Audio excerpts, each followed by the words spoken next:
What's going on, guys? Welcome back to the channel. We're back with another video, and today we've got a lot to unpack because Caitlin Clark just dropped some eye-opening honesty about her 2025 injuries, her Nike shoes, and what all of this means heading into the next international cycle. So here's the setup. Caitlin Clark popped up with a New Year's Eve surprise appearance on the New Heights podcast with Travis and Jason Kelce. That alone got people buzzing. We already know she's a huge Taylor Swift fan, she rides hard with the Kansas City Chiefs, and with Travis Kelce in the mix, the vibe was relaxed, but the substance was heavy. When the conversation shifted to injuries, that's where things got real. On this channel, and across the sports world, there's been ongoing concern about how the Indiana Fever handled Caitlin's return timeline. From the outside, it looked messy. Reports floated around, debates heated up, and there was a lot of confusion, especially surrounding that ankle issue that ultimately kept her out of the postseason. We all knew about the groin injury she dealt with back in July, and at the time, the expectation was a late August return. That never happened. Then, the ankle situation surfaced.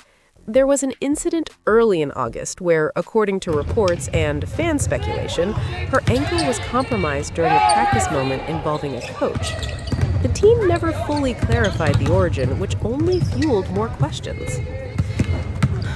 On New Heights, Caitlin finally addressed the injury process, her recovery, and even touched on her signature Nike sneaker, something fans have been waiting to hear about. She also hinted at what the 2026 season could look like, including international play. Here's the bigger picture. If there's one player who can stabilize and elevate the WNBA right now, it's Caitlin Clark. That said, do I think her star power will look exactly the same? Probably not. Time away matters. Iowa Caitlin was lightning in a bottle. I'd say about 70% of that fan base is still locked in. The other 30%? That's tougher. Winning them back means a new storyline, a new edge, and maybe even a new villain. But with that said, let's jump over to X and roll through these clips real quick. There's a lot to break down here. Big shout out to the Caitlin Clark offseason page for always keeping us locked in with everything CC. This is Caitlin herself talking about the injury. It was fun, obviously, to get back out there. It had been a minute. So, it was just obviously a long and, tough year of reoccurring injuries. And, you guys know how that goes. When you get one nagging thing, it kind of leads to another. So, it wasn't obviously how I envisioned it. And it stunk. But, we still kind of found a way. Our team, we had, 6 of our players go down with injuries. It was unreal. And we still had a great year. Made it to the semifinals. And, yeah, we were, a game away from the finals. And so that was pretty impressive considering kind of what we went through. But it was a long process to just get back on the court because when you have the groins and the quads and whatever you're dealing with, it's you don't run for a while, so it's weird learning to run again in a way, and then on top of that going to play versus the best players again and just getting tossed out back into the fire. But it was fun. I probably wouldn't have wanted it any other way. You get thrown back out there with the best players in the world and you see you're right where you were before you got hurt, and it was only 3 days, so it was cool. And it was at Duke, which is obviously one of the most historic basketball places ever. So that was a pretty cool thing too. And kind of kicks off the next cycle for preparing for the Olympics. And then we have the World Cup in 2026. So at the end of September. So we'll actually pause the WNBA season. Very similar how we do when we have the Olympics right before the playoffs. And then we'll go play the World Cup, which technically the World Cup in the past has almost been harder for us to win because there's more teams that play in the World Cup than qualify for the Olympics. Yeah. So sometimes it's harder to win that. So hopefully I'm on the team for that. And obviously my goal is to be on the Olympic team in 2028. So it feels like it's far away, but it's probably actually way closer than it sounds. It'll be here as soon as you know. She also made it very clear that being part of the Olympic team is a major goal for her. And obviously that hits a nerve, because we all remember how loud things got when she was left off the 2024 roster. That decision became a story of its own and sparked weeks of debate. If you haven't yet, there's more context in that New Heights episode. It's definitely worth checking out in full. Later in the conversation, they pivot to talking about another basketball player who's found a lot of success in the 3-on-3 format. That's where Caitlin drew a firm line. She flat out said 3-on-3 isn't for her, and that it doesn't really fit her style of play. So if anyone was holding out hope that she'd end up in Unrivaled or any similar format, that door sounds pretty much closed. Another interesting wrinkle is the scheduling. I honestly didn't realize the WNBA season would pause for the FIBA World Cup toward the end of September. That's a big deal. If that's the case, we're looking at WNBA basketball stretching firmly into late October, which is kind of wild when you think about it. And that ties directly into the ongoing CBA negotiations. A big part of this is clearly about maximizing TV value, but extending the season deeper into the fall means going head-to-head with college football and the NFL. That's a tough ask and probably not great for ratings. Health-wise, she shut down all speculation. She said she's 100% healthy, confirmed it at USA Basketball Training Camp, and is ready to go.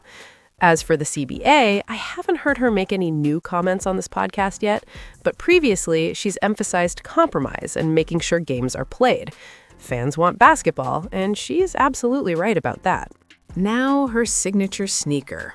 I have a strong feeling this podcast is going to be clipped up into multiple viral segments.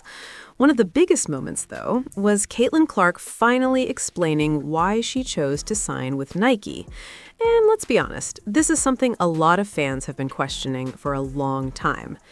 Many of us felt she should have gone in a different direction. There are plenty of reasons people bring up, whether it's Nike's deep business ties overseas, especially with China, or the way they've historically handled certain athletes. We've seen similar criticism during the LeBron era, and it's been part of the broader NBA conversation for years. That alone turns some fans off.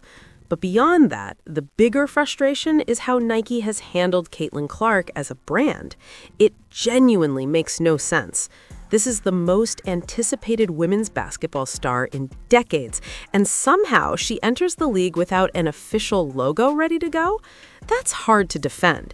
They had years to plan this while she was still lighting up college basketball, breaking records, and becoming a cultural moment. The rollout should have been flawless, and instead it felt delayed and disorganized. Of course, everyone is still waiting on the signature shoe. The current buzz is that it'll drop around the start of the WNBA season, assuming everything with the league actually moves forward. That shoe is going to matter, not just for Caitlin, but for the entire women's basketball market. Still, on the podcast, Caitlin laid out her reasoning clearly. She talked about scale, resources, global reach, and long-term impact. Even if fans don't love the decision, you can at least understand why she made it. Making the sneakers, like, how long in advance has it been, or like when does it all start? Do they come to you with a shoe, a bunch of shoes? Do you kind of get to tweak them here and there? How is that process? Yeah, I think it's honestly been like probably one of the coolest things I've got to do since, honestly, the process started at the end of my senior year when I was at Iowa, because I was deciding what shoe company I was going to go with. And I talked to Nike, Adidas, and Under Armour, and they all offered me a signature shoe, obviously some faster than others. And, you know, everybody knows Nike makes the best product. It just kind of takes a little bit longer. And so I grew up wanting to be a Nike athlete. Every kid does. Nike, yeah. Jordan, like that's the premier brand, and everybody knows that. You got the custom Kobe's, yeah. Oh, yeah. The custom Kobe's are fine. I sent like Harry and some of your friends some. They're like, how do we get the... I was like, I got you. But no, I mean, it's probably been like a year and a half now of like figuring out what exactly I want. And I think probably the most challenging part of it is like you want it to be unique, but at the same time, like I have to be comfortable wearing it. So I think you kind of take what you know you're comfortable in. Like obviously I play in a lot of Kobe's, but at the same time, I don't want it to be a Kobe. I want it to be something very unique to me and a little bit different. And I think for myself, like, you know, I kind of think about like what's kind of been important to me when I think about like shoes or sneakers. And I think like just the chaseability of them, and like, you want a certain sneaker or like you want a certain colorway. So I think that's like going to be probably the most fun part. Like, okay, great. Like you have like the mold of the shoe and like what it is and the technology that's in it. But more so, I think I'm more excited about like making the certain colorways or collabing with certain brands or whatever it is. I know I definitely got a Chiefs colorway on the way, or PE or something. Sometimes I'm like, man, I wish these things grab better. I wish they had a different mold on the bottom of them. Like, were you super involved in that process as well? Yeah, for sure. And like, obviously I'm pretty like picky about what I wear. Like I like a certain two Kobe models. So like I knew whatever I was going to put in my own shoe, it need to be like the equivalent of that technology or even better. And it's going to be even better. I'm not going to say exactly what it is because I think it'll get people excited about it. And I think even like the Chinese market, like I was talking to some people at Nike, like over in China, like they'll cut open the inside of the Kobe's and like show people the technology that's on the inside of the shoe. Cause they're like, that means a lot to them. Like they want to know what they're getting out of the product. Right. Wow. So I thought that was like really fascinating. Cut that open? That's crazy. Yeah, I know. So it better be made well, but it will be. I was about to say. I've seen some videos where they'll like cut them in half, and you can like look at like a complete cross section of the whole thing. So there's like a couple Kobe's that they have only the technology in like the heel of your foot and not the forefoot of your foot. And I can like tell a huge difference when I play in those. Like it feels like I'm running on hardwood. So like I've really struggled to wear those. But for other people, they obviously love them. But for me, it's like, no, I need that technology everywhere. So that's honestly been a huge part of, the process and the creation of the shoe is like it being comfortable and exactly kind of what I need. And the technology that we're going to put into it isn't anything that they've ever put into a basketball shoe before. So I'm really excited about that. That's exciting. Yeah, man, that's exciting. You guys can go check it out yourselves. It's roughly a 2-hour podcast, so there's a ton of material in there. And like I said earlier, this almost certainly won't be the only video that comes out of it. Right now, there honestly isn't much else happening. I mentioned this in a video yesterday. You've got a full professional women's basketball season about to start, and it's basically crickets. That's just the reality of where things are. That said, I can understand Caitlin's decision to go with Nike, especially once she explained it. She brought up one name in particular, and that name carries weight: Jordan. For a long time, I used to think Nike was the be-all, end-all of sports brands. Over the last few years, though, I've personally cooled off on buying Nike products altogether. I've got a couple Caitlin shirts, and I think my Sophie Cunningham Fever shirt might be Nike too, but that's about it. Still, when Caitlin talks about basketball shoes, she frames it through the lens of the GOAT, Michael Jordan. And honestly, that tells you a lot about how she sees her path. It feels like that's the direction she's aiming for, connecting her brand to that legacy. When you look at it that way, the Nike decision makes more sense. And here's another interesting wrinkle I didn't even make a video about. Apparently, Steph Curry was furious that Under Armour didn't land her. He wanted her badly. And that tracks because her game does resemble Steph's in a lot of ways. If she's going to be the women's version of someone pulling up from the logo, I get why Curry wanted her tied to a shoe he supports. From a branding standpoint, that would have been pretty cool. Jason asks for dunking advice. Caitlin, I think you need to start with a tennis ball. 30 days. 30 days what I'm going for. Oh gosh. Trav, can you still dunk, you think? Are you kidding me? You name it. I go between the legs right now. No, not all like that. I can definitely dunk though. I'll have that in the bag till I'm at least like 50, I think. Jason, I told him he had to lose at least 20 pounds and get the technique down perfectly. I think you can do it though. I think you need to start with like a tennis ball. Then you get the tennis ball, you go to like a volleyball, then you go to a basketball. Okay. All right. Work your way up. I mean, don't ask me. I obviously don't dunk. Heck no. I could maybe like grab the rim, but like I'm not anywhere close to that. I just shoot threes and that's good. Caitlin said, I'm a Drake May fan. For anybody, I'm obviously... Sure. Honestly, like I'm a Drake May fan. I think he's been incredible. And like, I think the Patriots are, I mean, what is it? The NFC like they're all so good. The Niners are really good, but they're the most injured team, but they just still find a way to win, which is pretty crazy. Very impressive. I mean, I'll probably be like pulling for the Patriots, but I mean, I think the Rams are really good too.